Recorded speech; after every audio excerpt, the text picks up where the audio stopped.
Assalamualaikum dan salam sejahtera. Saya Muhammad Fadil bin Samsudin dari Fakulti Muzik dan Seni Persembahan. Saya akan membentangkan tentang fungsi Akta Pendidikan 1996. Tugasan ini sempena subjek KPF 3012 iaitu Falsafah dan Dasar. Okey, sebelum saya memulakan tentang tajuk yang saya akan bentangkan iaitu fungsi Akta Pendidikan 1996, saya akan mengemukakan pengenalan sebesikit pengenalan yang berhubung kait dengan penubuhan Akta Pendidikan 1996. Okey, asal pembentukan Akta Pendidikan 1996 ialah berlaku selepas negara mencapai kemerdekaan. Hal ini kerana usaha telah ditumpukan bagi mewujudkan satu sistem pendidikan kebangsaan. Hal ini kerana pelaksanaan pendidikan negara adalah berasaskan kepada Penyata Razak 1956 di mana satu jawatan lain dibentuk iaitu Jawatan Rahman Talib, di mana nama jawatan tersebut sempena nama pengurusinya iaitu Abdul Rahman Talib, di mana beliau merupakan Menteri Pelajaran pada masa itu. Okey, tujuan penubuhan jawatan kuasa tersebut adalah sempena untuk mengkaji Penyata Razak 1956 dan Ordinan Pelajaran 1957 yang diguna pakai dalam sistem pendidikan walaupun negara kita telah mencapai kemerdekaan pada masa itu.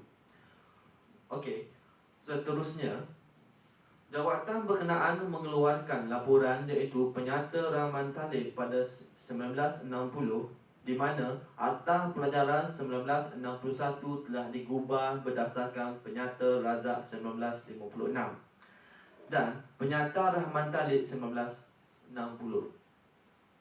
Antara kandungan yang terkandung di dalam Akta Pelajaran 1996 ialah bahawasanya dasar pelajaran seperti yang diisytiharkan dalam Ordinan 1957 ialah untuk menubuhkan satu sistem pelajaran yang akan dapat memenuhi keperluan negara dan menggalakkan perkembangan budaya, sosial, ekonomi dan politiknya.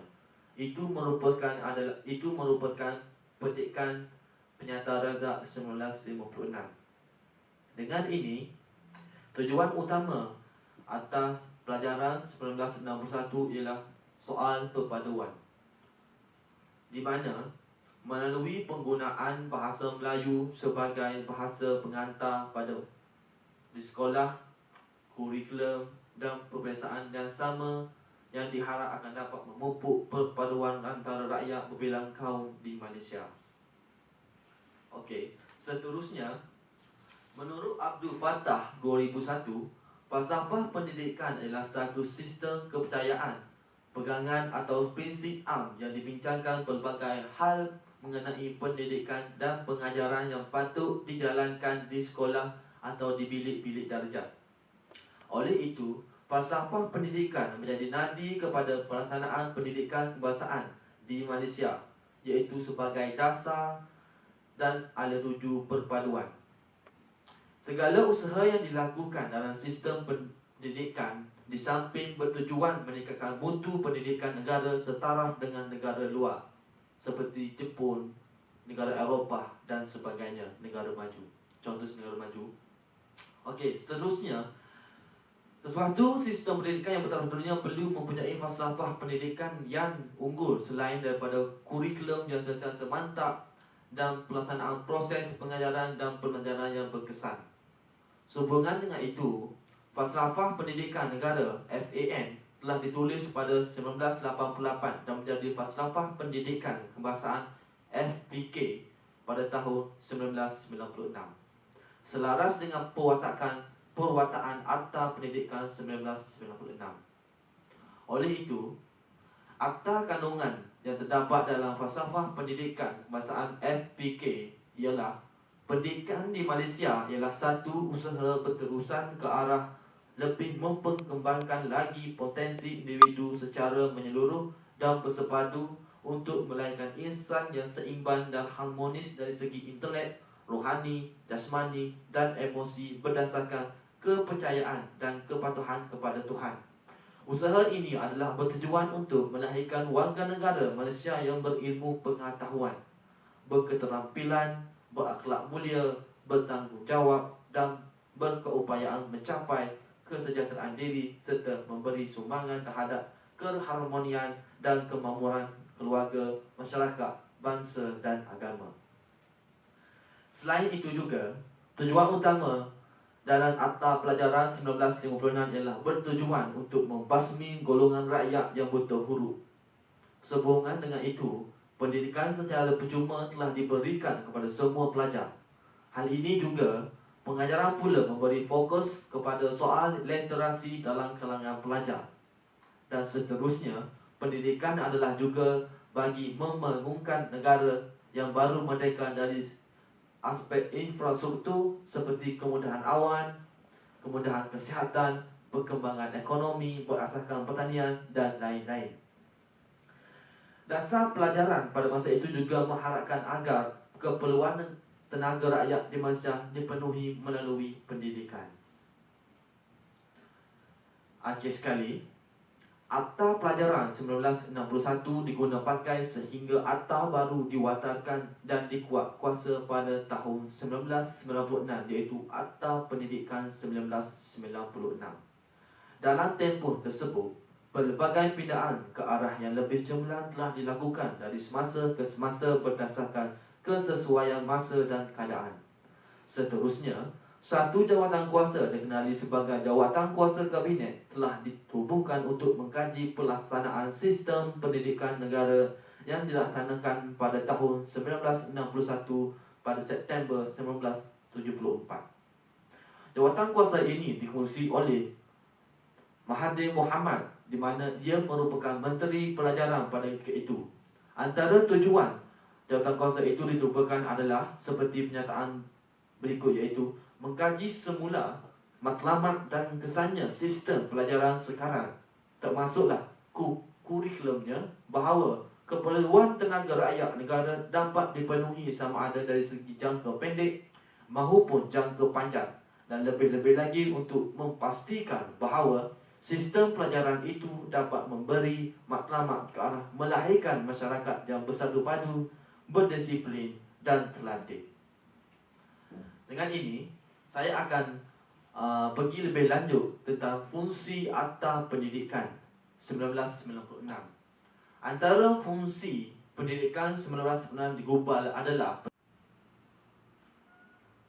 fungsi Akta Pendidikan 1996 digubah adalah: pertama, bertujuan untuk memperluaskan skop dan memperkenalkan perundangan mengenai pendidikan.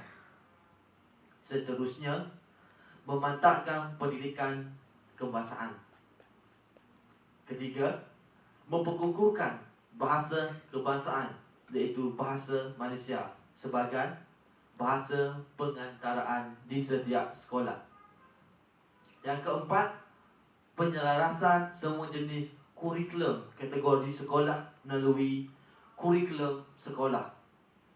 Yang kelima, menggunakan sistem penilaian dan peperiksaan yang sama dan selaras pada semua kaum, iaitu Cina, India, Melayu dan kaum yang ada di Semenanjung Sabah dan Sarawak.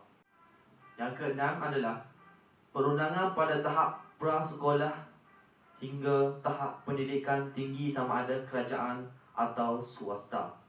Dan yang terakhir, mempertingkatkan pendidikan teknikal melalui penubuhan sekolah teknik dan vocasional, di mana sekolah teknik dan vocasional boleh di-apply melalui selepas pelajar menduduki peperiksaan menengah rendah, iaitu PMR, dan dia boleh pergi ke sekolah teknik dan vocational dan dalam bidang yang mereka minati.